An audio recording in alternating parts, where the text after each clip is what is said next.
Hello Scorpio, Scorpio Rising and Scorpio Moon people. This is your monthly astrological horoscope for November 2017. And a quick reminder for all of you out there, remember that these horoscopes talk about the big sweeping background energies of the month.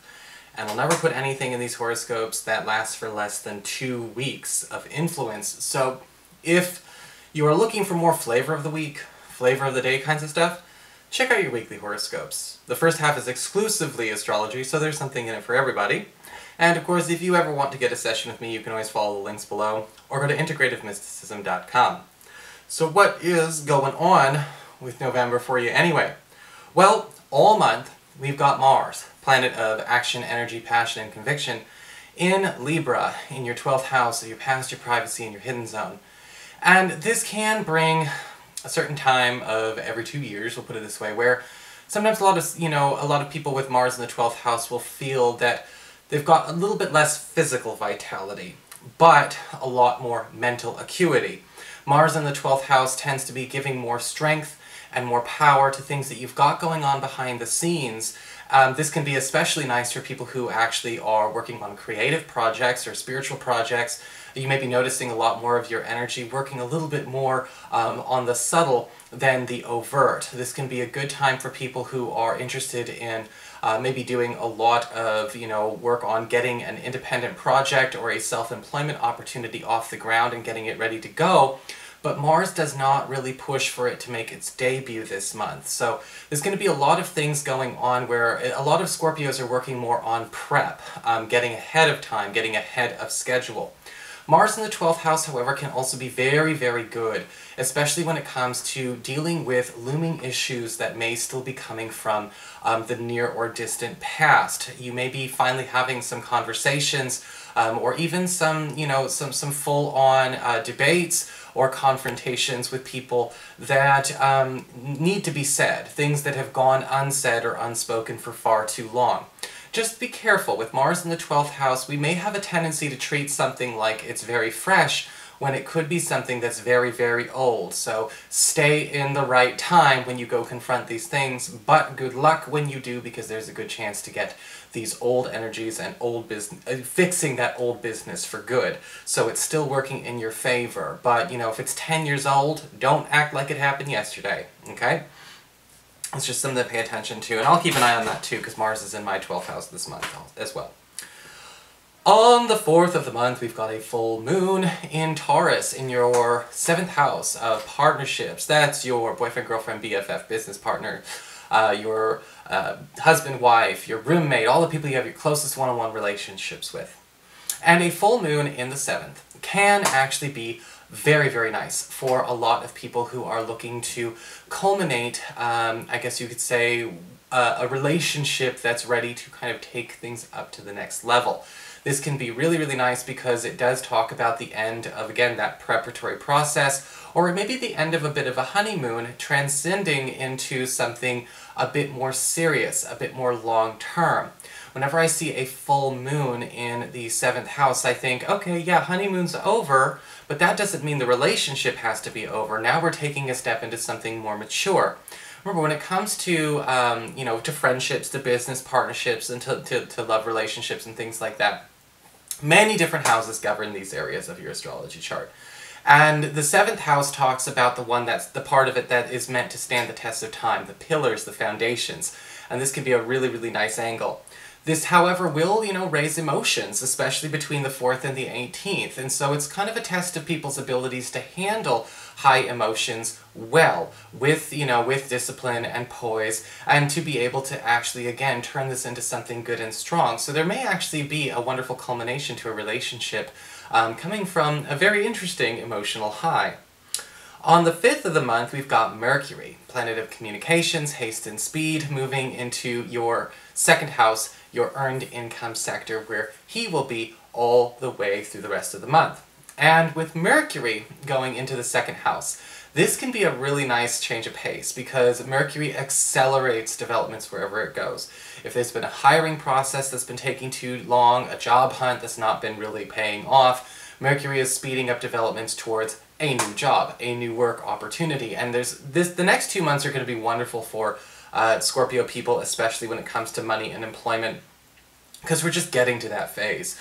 But with Mercury in the second house, you may be also noticing a lot of small, I guess you could say, stack up opportunities, a lot of small projects, a lot of small extra hours here and there, quick fix or quick to do assignments that really do add up in pay over time this month. So it's not going to ever feel like you're doing something big and exhaustive. But you are noticing that small, again, small opportunities and small opportunities get paid are starting to add up, and we could be walking away at the end of the month with a lot of extra cash. On the 7th, we've got Venus, planet of love, attraction, and harmony, moving into your sign, where she will be all the way through the end of the month as well. And with Venus in your sign, you get the wild card blessings of Venus. Alright, so what does that mean? Well, you kind of turn into a magnet. You tend to attract a lot more attention to yourself. You tend to also be able to attract the right people for what you need.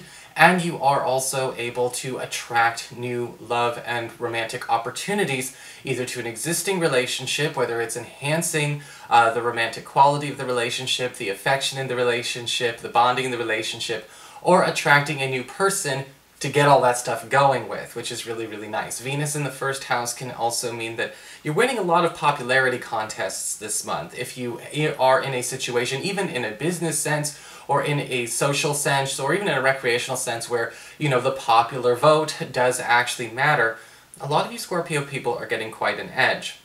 On the 18th of the month, we've got a new moon in this area as well. And new moon in your sign is your once-a-year birthday new moon, where what you would like to set into motion in order to, you know, attract something new into your life, to begin a new phase of your life, whatever it is, make sure that you, again, put it in motion. I always tell people, this is how you use astrology. You don't sit and wait for a miracle. You use that opportunity. You use that window where the weather and the energy is right, so that it actually does work. And again, between the 18th and the end of the month, that last 2 weeks of the month, is where this new moon is going. So what are you trying to start new? Or what new phase of your life do you want to have? Do you want to move? Do you want a new relationship? Do you want to go to school? Do you want to travel? Do you want a new job? Do you want to promote yourself? This new moon is allowing you to get that new phase generated with great ease, and with Venus being there, you'll be able to actually attract the right people and the right possibilities. Or you may even notice that those are the best responses come first with that ripple effect. So don't be afraid to put that out there, but you have to put it out there. On the 21st of the month, we've got the Sun moving into your earned income sector, and he will be there all the way up till about the halfway through the third week of December. And the Sun talks about, again, increasing the yield of what you get, getting more out of it. Now, this could indicate a raise opportunity coming up over the next month. This could also indicate an opportunity for you to maybe raise your prices a little bit, give yourself a little bit, you know, to bolster your income. Or with, you know, with the Sun there, just simply customize your job to the point where you are actually able to get the assignments and work with the people you want to work. The Sun in the earned income sector does also, again, add a bit of popularity specifically geared towards the office. You're drawing more attention to yourself, especially where you've maybe felt like you've been going unnoticed. You haven't been seen by the right people or getting the right work recognized for the amount of energy and work you've put in.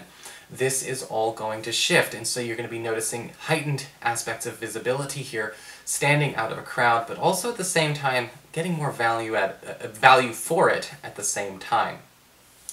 Finally, our last aspect of the month, we do have Neptune turning direct in your 5th house of love and romance and your relationships with your kids. And this is going to be something that stands for a while. Okay, now Neptune's been retrograde for almost 6 months.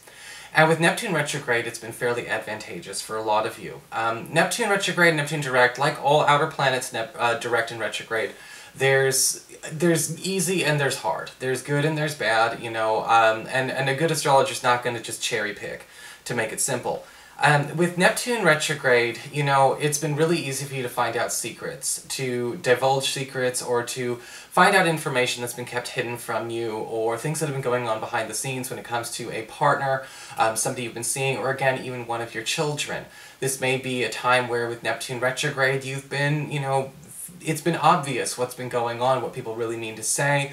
And sometimes that can be good, very, very helpful. Sometimes it's a little tough to deal with, though, because there are things that maybe we would have been happy not knowing, or things that we would have been happy to simply ignore, and Neptune retrograde didn't allow us to do that. That's a lesson in and of itself. But when Neptune goes direct, at least a lot of that more analytical, more discriminating type of Neptune retrograde energy is starting to subside. With Neptune turning direct, we've got more of that fanciful, very, very sweet, very, very, I guess you could say, whimsical kind of energy of Neptune coming to this part of your chart, with an opportunity for rebonding and additional inspiration and healing to go here. But it's very, very important to pay attention to the lesson that comes as well. With Neptune direct, it's really easy to kind of lose ourselves in the emotional highs. You know, whether it's a crush that gets a little bit too serious too fast, or possibly only seeing our friends or our children, the way we like to see them as opposed to the whole way of who they really are. And it's all a talk about identity, really, when it comes to Neptune in the 5th house, whether it's direct or retrograde. And now that it's going direct, we cannot project onto them what we want to see just because that'll be easier to do. We need to see them as who they really are. The nice thing about Neptune direct, though, is, again, if you've been asking for a bit more enchantment, or a bit more, I guess you could say, high spirits, it's definitely there. But watch out for anything that might make us think that we can just kind of live in Fantasyland. We can't do that either. Either way, it's Neptune. That's how it goes. So that is your horoscope. I hope you enjoyed it. If you did, please like, share, and subscribe. You know I appreciate it. And of course, if you ever want to get a session with me, you can always follow the links below, or go to integrativemysticism.com.